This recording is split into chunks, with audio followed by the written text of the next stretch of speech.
जिंदगी में उम्मीद का साथ मत छोड़ना। यह कहानी एक दिव्यांग राजा की है जिसके राज्य में कोई भी परेशानी या समस्या नहीं थी। सभी लोग उस राजा से बहुत खुश थे और ऊपर वाले से धन्यवाद करते थे कि इतने अच्छे राजा को उनकी ज़िंदगी में भेजे हैं। वह राजा दिव्यांग था, उसकी एक आँख नहीं थी और एक पैर नहीं था, लेकिन फिर भी राजा को इस बात का कोई मलाल नहीं था। एक दिन राजा अपने महल के गलियारे में घूमते हुए अपने पूर्वजों की लगी तस्वीर को देख रहा था और सोच रहा था कि मेरे पिताजी इतने शूरवीर थे, उनके पिताजी इतने शूरवीर थे, हमें इतने शूरवीर खानदान में जन्म लेने का मौका मिला। यह ऊपर वाले का धन्यवाद है।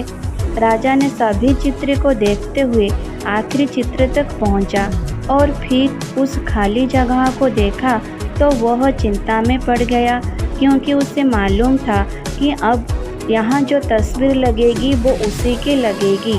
राजा को इस बात की चिंता नहीं थी कि वो मर जाएगा, उसको इस बात की चिंता थी कि वहाँ जो पेंटिंग लगेगी वो कैसी लगेगी।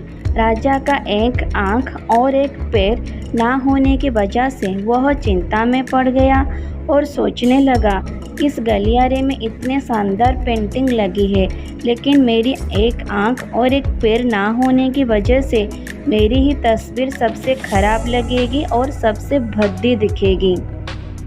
राजा ने सोचा कि मेरे मरने के बाद पता नहीं कैसी पेंटिंग बनेगी, और क्यों ना मैं अपने जीते जी ही एक शानदार पेंटिंग बनवाऊं, ताकि मुझे ये सुकून मिल जाए कि मेरी यहाँ अच्छी पेंटिंग लगेगी।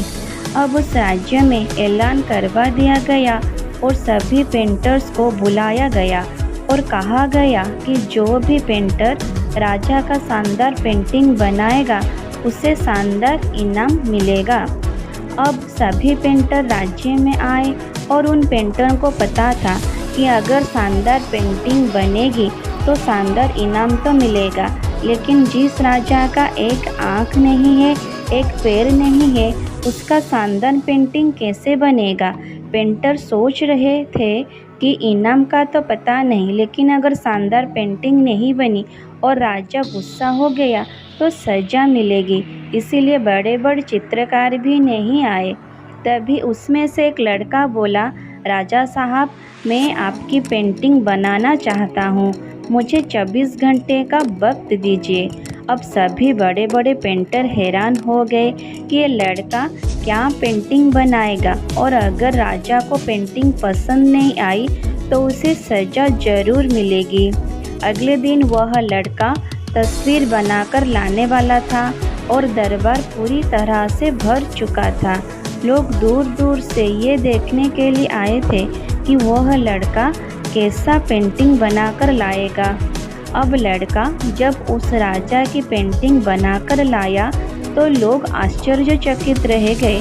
सब लोग ज़ोर ज़ोर से तालियां बजाने लगे, सीटी बजाने लगे, और जब राजा ने उस पेंटिंग को देखा तो वह खुश हो गया और बोला कि वाह, इससे तो अच्छी पेंटिंग इस पूरे गलियारे में नहीं है, और राजा ने उस लड़के को इनाम भी दिया। अब आप सोच रहे होंगे कि उस राजा की पेंटिंग बनी होगी जिसकी एक आँख नहीं है और एक पैर नहीं है, तो कैसा पेंटिंग बना होगा। उस तस्वीर में लड़के ने उस राजा को एक घोड़े पर सवार किया था। एक साइड से उस राजा का एक पैर दिख रहा था और राजा तीर अंदाजी करते हुए निशाना लगा रहा था, और निशाना लगाते वक्त एक आंख बंद हो जाती है, और उस लड़के ने उस राजा की वही आंख बंद की थी जो आंख उस राजा के पास नहीं थी। इस तरह से उस लड़के ने राजा को निशाना लगाते हुए घोड़े के ऊपर सवार दिखाया, जिससे एक आंख बंद और एक ही पैर दिखाया, और इतना शानदार पेंटिंग बनाया था कि वह अब तक की सबसे सर्वश्रेष्ठ पेंटिंग थी। उस लड़के के सामने भी चुनौती थी, संकट था, लेकिन उसने सकारात्मक का साथ नहीं छोड़ा। ज़िंदगी पे आप जिस भी मुकाम पर हो, जिस भी संकट में फंसे हो, जिस भी स्थिति में हो, अगर आपने सकारात्मक का साथ कभी नहीं छोड़ा तो यकीन मानिए आप उस संकट से ज़रूर बाहर आ जाएंगे। ज़िंदगी में उम्मीद का साथ मत छोड़िए, क्योंकि जिसने उम्मीद का साथ छोड़ दिया तो फिर ज़िंदगी उसका साथ छोड़ देती है। हर पल सकारात्मक रहिए, खुश रहिए, ऊपर वाले के आशीर्वाद के साथ और अपनों के प्यार के साथ अपनी अच्छी और सच्ची मेहनत के साथ कर दिखाए कुछ ऐसा कि दुनिया करनी चाहे आपके जैसा।